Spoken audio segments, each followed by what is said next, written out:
Our level's good? Did you check the levels? No, that's not a level, man. this is the level. Check. Yeah. Check. It's actually 6 loud.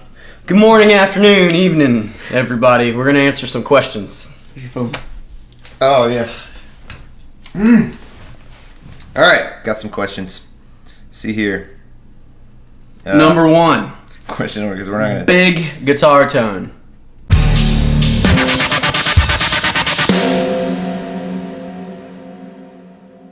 Big guitar tone is the subject. All right, so it says, "Hey guys, I am getting sweet grammar.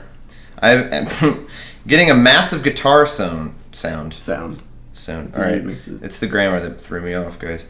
My tone sounds good when I play by myself, but doesn't sound good when I play with other people or when I try to record it. Okay, how do I get a big sound when I play with other people and when I record? Okay." That's something that... You talk about live, I'll talk about recording. Yeah, live. Okay, so you gotta let away your ego. 'Cause I had it for so long. That lows knob, that high knob, you know what I mean? And cutting the mids just like you like it. Sounds really good in the old bedroom, right?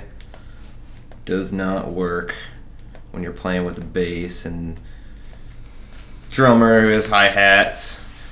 Point being, you gotta play with a tone that doesn't sound good just you, but sounds good. It fits in all the spots that the other instruments are missing. At least from the studio side, like, most people think the massive guitar tone is like, it's not, there's a certain place where you're supposed to be. Like, if you look at a mix, like, there's the super highs. You don't need really highs. Like, it sounds like really cool, but if you scoop those off, you'll leave room for the cymbals, which will make the cymbals cut through.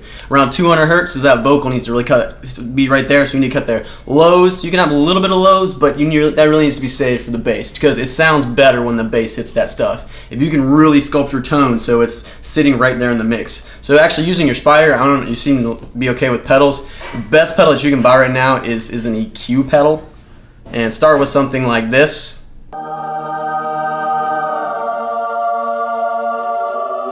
So roll off your highs, roll off your lows. I mean, and then kind of find what works in your mix. And another biggest thing is turn on your gain. I know, it doesn't sound as good. No! So get as much gain as you can have where you have compression. So turn it down as low as you can until you start losing the sustain that you want. And then leave it right there. So get as low as gain as possible. I know. But it will sound better. Alright, yeah, I see what you mean. So, one thing that I started doing, mainly when I first started playing in Ambits, under the advisement of Sir Camelot here, was when you have a distortion pedal in front of your amp, just take the gain, put it almost like 10%, 15%, and it hurts. And then match it on the other end, so like on volume, put that to 100 minus whatever you had. So like if you have it at 15%, put it at 85% on the volume. And it'll sound pretty crappy when you're doing stuff just you, but when you play with a band, it'll be cool. Another thing in the studio, real quick. I don't know if you use a mic or you run direct, but start making your tones based on what you hear in the mic, not what you hear from the amp. Because honestly, what you hear from the amp, we typically don't listen to an amp with the speaker right beside us. We listen to it down here, so that's not what the mic's picking up. So play with mic placement and play with changing your tone. Cool. Sorry. We have a fun question. We have fun questions. All right. What should I practice? It's like the opposite of a fun question. But we appreciate it. All right. I'm 16. Sounds like dating profile. And have been playing. And single. 16 looking 16 white and age, sex, location. Have been playing guitar for a while, and most people say I'm pretty good, but I really don't practice very much. Okay, so that's on the spectrum of stuff. It's like you got talent, and then you got practice. So you got talent. I like it. I sometimes do scales, but don't really see the benefit in them. I start learning songs, but get bored and start writing my own stuff. Okay.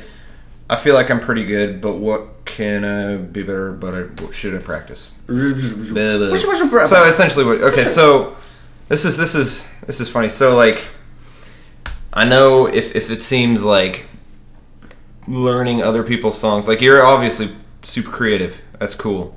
Learning other people's songs, it doesn't seem like there's benefit to it. But the thing is, when you're building a vocabulary, essentially when you're a songwriter or improvisation person, creative person, you got to have a vocabulary, right?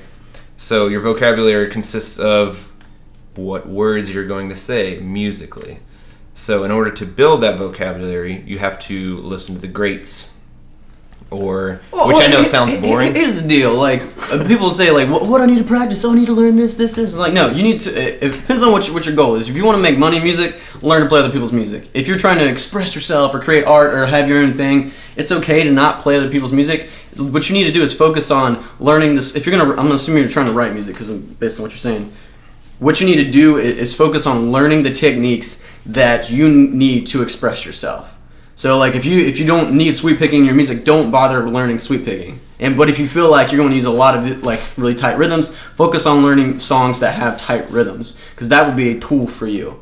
What you're saying is that, like, you've gotten to the point where non-musicians think you're good, and musicians probably think you're okay. Honestly, that's pretty easy to get to in most every area of life. To become like a painter where you're other people who don't paint are like, oh, that's really good, man, and people who don't paint are like, man, I mean, who do paint are like, yeah, that's okay. Crossing the from not good to good is a huge thing, and to do that is going to require a lot of dedication. And if you're okay and you're content with where you are, well, don't practice, man.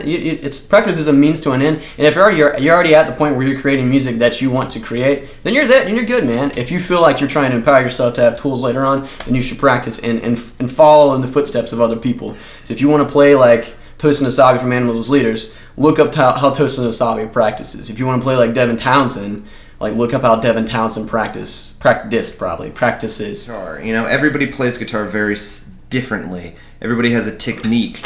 Like Devin Townsend, he's like really hard on the parallel pick, just chugging it down with a palm mute. And then Tosin Abasi's like he's like tapping and real, technical with it. So no, there's no 1, 2, 3, 4. Yeah, so all I say, practice what you need to learn to play the things that you want to play and make the music that you want to make. Done. Much more perception of reality. When there's my discernment of truth, so impossibly.